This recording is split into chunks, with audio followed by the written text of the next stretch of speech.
move into healthcare. In rural Colorado, there are profound shortages of health professionals in those areas.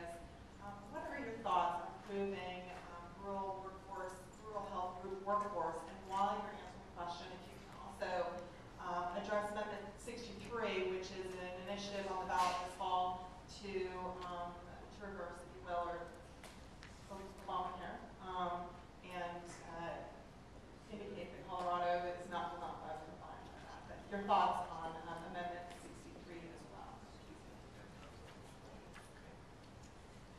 Well, Amendment 63, I did not sign it, but I support it. Obamacare was wrong. It's unconstitutional. How dare the federal government tell me I have to purchase a service? So I reject anything having to do with Obamacare and anything pulling it down into Colorado. With that being said, we need to use more automation to get healthcare out to the rural areas that come from the technology and conferencing industry. We should probably, if cost effective, and it has to be cost effective, we get as much teleconferencing out in the rural communities, try to build programs that would give us doctors be in those rural communities. And I want to take a moment to address a concern, by the way, from some folks from northern Colorado. When I picked my lieutenant governor candidate, some people were concerned about, why does she have a record of supporting Planned Parenthood? Well, it took a wise woman to figure out that a lot of health care for women in rural Colorado were actually funded through some of these Planned Parenthood clinics. She did not support the abortion piece. They actually have a separate line item, a different division of Planned Parenthood that does that. So a lot of people ask, well, something doesn't look right. If she's a conservative, why is she funding this? And I admired her standing firm and saying women in rural America needed these kind of clinics and services, and that's why I supported it. So I think that's it. First thing we have to do in regard to health care, by the way, this is not one of those primary things, folks. I know that this is scary again to people to think. What, he's saying that the government, the state of Colorado, is not responsible for my health care? No, it is not. Now, there are things that we can do to increase the availability of health care throughout the state, but they don't include, from my point of view, the construction of some sort of system to provide it by the state of Colorado. Here's what you can do. Right now, the state restricts the ability of insurance companies, certain insurance companies, in fact, many insurance companies, from actually selling insurance in Colorado. The Insurance Commissioner does. The legislature establishes all of these requirements that are placed on any insurance company.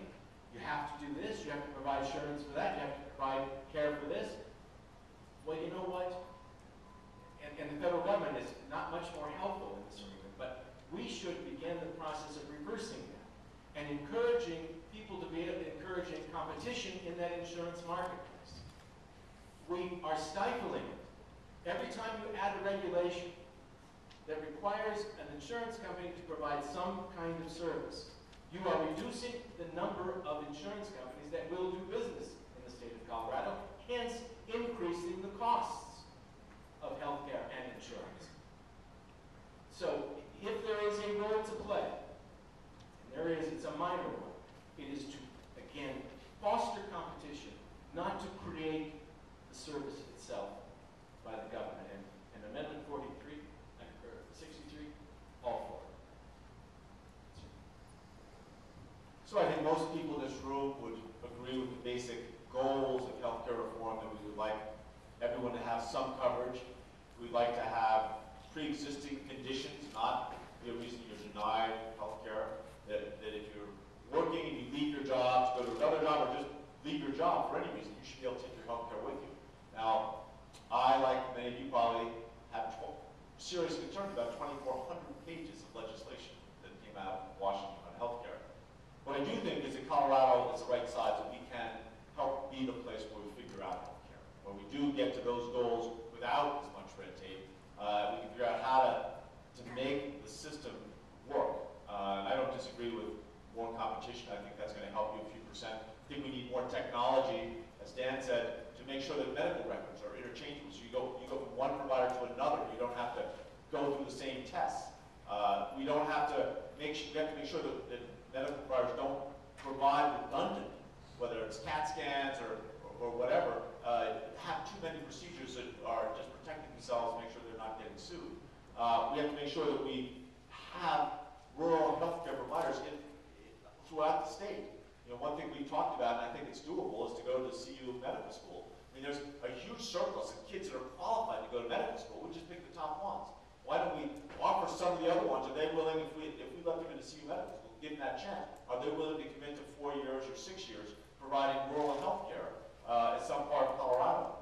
How do we get more tele-imaging, right? And I think our community colleges are a great place to think about this, tying them into our network so that people in rural areas can get expert advice in real time if they've got a pressing medical condition, right? The Cisco Systems now has a telepresence system that's being implemented in every community college in the state, which will allow us to have this kind of connectivity. All of these things together have to come together. All these things combined have to come together to help us achieve this ultimate goal. Ms. Ray, do you have a position on Amendment 63? Oh, sorry. I don't think Amendment 63 is relevant.